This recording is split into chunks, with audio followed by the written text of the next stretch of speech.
जयंती मंगला काली भद्रकाली कपालिनी दुर्गा क्षमा शिवा धात्री स्वाहा स्वधा नमस्ते। जय माता दी दोस्तों, आज बहुत ही रहस्य की बात है जो बहुत से व्यक्ति इस समस्या से परेशान रहते हैं और हमारे पास भी बोलते हैं आके हमको ये समस्या है, परंतु समस्या है या नहीं और ये समस्या का उपाय किसके पास है यह भी आपको जानना है। मान लीजिए हमारे पास कोई बीमारी है तो उसके लिए डॉक्टर ही सही है। इसी प्रकार से आज के समय में तांत्रिक बहुत हो रहे हैं जो भोले भाले लोगों को लूट लेते हैं और परिवार बर्बाद हो जाता है, रोड पे आ जाता है।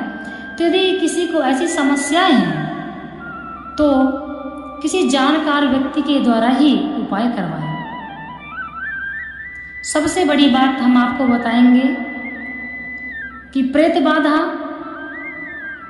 पितृदोष की वजह से व्यक्ति परेशान रहता है,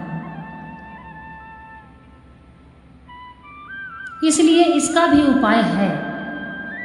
तो इसका उपाय आप किसी तांत्रिक के पास जाकर ना शास्त्रोक्त द्वारा ही करवाएं, क्योंकि व्यक्ति सोचता है कि हम तंत्र मंत्र से तत्क्षण कार्य को सिद्ध कर लेंगे और इसी चक्कर में वह गोता खा जाता है। यदि बाधाएं हैं तो उसका उपाय भी है।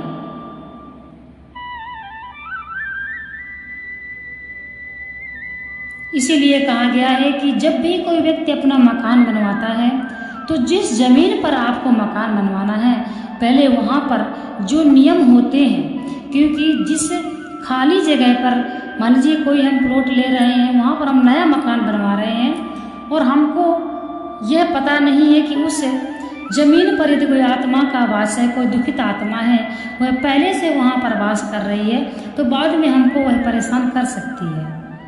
मान लीजिए हमारा मकान है और हमारे मकान में कोई चूहा बिल बना कर रह रहा है तो वह अपने को मालिक ही समझेगा कि मैं ही यहाँ का मालिक हूँ। उसे क्या मतलब है कि ये घर मकान किसका है? उसको तो यह मतलब है कि मैं इस बिल में रहता हूँ, मैं यहाँ का मालिक हूँ, इस बिल का मैं मालिक हूँ। इसीलिए हमारे पास ऐसी समस्याएं आती हैं, इसलिए हम इस समस्या के बारे में आज बताने वाले हैं। देखिए, बहुत सी सिद्धियां होती हैं, बहुत से महान लोग हैं जो आज भी सिद्धियां उनके पास है और ऐसे उपाय वो कर सकते हैं। जैसे कोई किसी को देखकर उसके बारे में बता देता है, वह व्यक्ति क्या सोच रहा है, क्या करता है, क्या करने वाला है, क्या हुआ है उसके साथ में आज तक, यह सब कुछ बता देता है।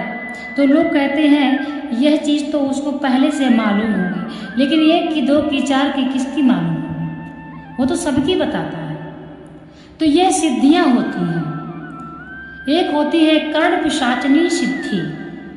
यदि यह सिद्धि कोई व्यक्ति कर लेता है तो 24 घंटे उस व्यक्ति के कान के पास आप जिसके भी बारे में सोचेंगे वह शक्ति आपके पास आकर उसके बारे में सब कुछ बता देती है।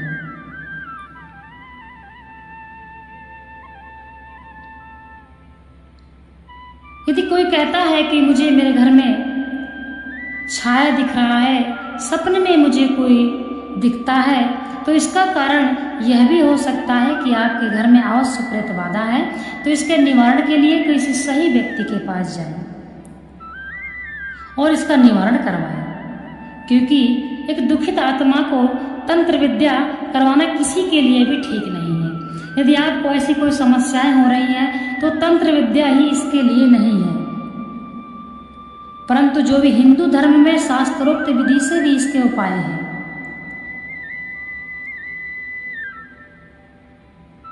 अब